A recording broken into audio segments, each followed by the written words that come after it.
Assalamualaikum warahmatullahi wabarakatuh. Salam sehat, salam sehat negeriku, sehat pemuda bangsa Indonesia. Saya Saudara Rosdiana, mahasiswa jurusan Tangsel dan Psikoterapi UIN Sunan Gunung Jati Bandung. Saudaraku, kita adalah generasi muda aset bangsa, generasi yang diharapkan agar menjadi penerus yang produktif dan mampu menerapkan pengetahuan yang diperoleh selama pendidikan, terutama dalam aspek kesehatan. Namun, kesehatan pada generasi Z adalah hal yang selalu disepelekan, apalagi dalam kesehatan mental.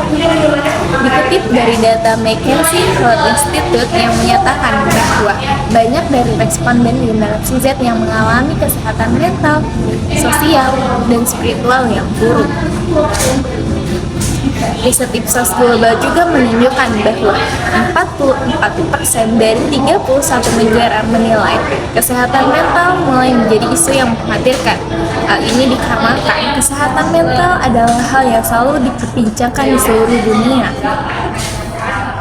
Banyak asumsi yang mengatakan bahwa Gen Z adalah generasi yang kurang tangguh. Dibuktikan dengan banyaknya anak yang mengalami depresi, stres, dan juga cenderung tidak bisa mengontrol emosinya.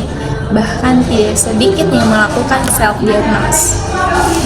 Gangguan kesehatan mental merupakan suatu permasalahan yang menghantui generasi Z.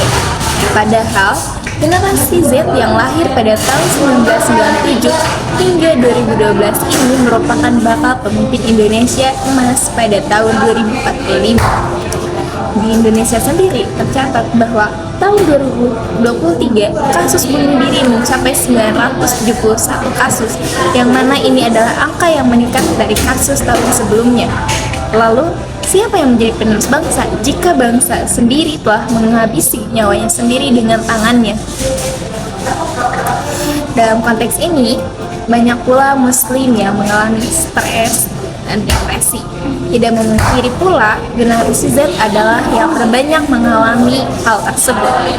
Faktornya bisa saja dari kurangnya literasi dalam kesehatan mental Islami, lingkungan sosial, keluarga, media sosial. Padahal, dalam Islam banyak sekali ajaran agar kita terjaga dalam kesehatan mental.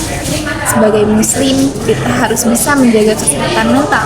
Kesehatan dalam Islam lebih baik daripada kekayaan. Seperti dalam hadis yang berbunyi, tidak ada salahnya seseorang memiliki kekayaan asalkan dia tetap bertakwa. Akan tetapi, bagi yang bertakwa, kesehatan lebih baik daripada kekayaan. Selain itu, hati yang bahagia adalah bagian dari kenikmatan surga. Hadis riwayat Ibnu Majah. Begitu juga dalam kesehatan mental, Islam sangat memperhatikannya. Ahli psikolog Hasan Aksari mengatakan bahwa mental parah mati pun perlahan dan menyiksa.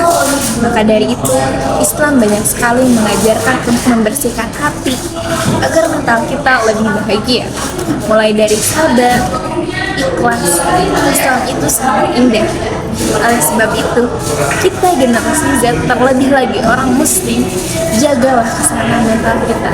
Mulai dengan mendekatkan diri kepada Allah, memperbanyak ibadah, membaca Al-Quran, sabar, ikhlas, mengatur emosional, hingga membatasi diri dari media sosial yang kurang bermanfaat. Lalu, memperbanyak dalam literasi kesehatan mental Islam. Kesehatan mental itu penting dan membahayakan. Kita jangan terlalu mengkhawatirkan sesuatu yang berlebihan. Kenalilah diri sendiri, lalu sadari tentang mental Anda. Pepatah mengatakan, di dalam tubuh yang sehat terdapat jiwa yang kuat. Bangunlah, sadarlah. Kita adalah manusia yang diberikan akal dan pikiran. Kita masih bisa berpikir mana yang harus dilakukan dan mana yang harus tidak dilakukan.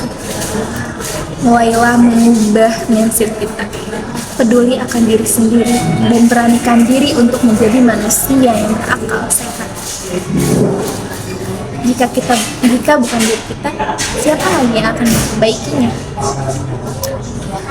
Kita adalah generasi bangsa apalagi umat muslim, harus mempunyai jiwa yang bersih dan akal yang sehat. Perbanyak literasi dalam kesehatan mental Islami dan sebarkanlah hal yang positif agar kita bisa sama-sama menjadi manusia yang peduli akan kesehatan mental. Atas nama kesehatan, mari kita menjaga kesehatan, terutama dalam kesehatan mental. Mari melangkah membangun bersama generasi Z yang tangguh dan mampu mengoptimalisasikan literasi kesehatan mental Islami pada masa sekarang. Salam.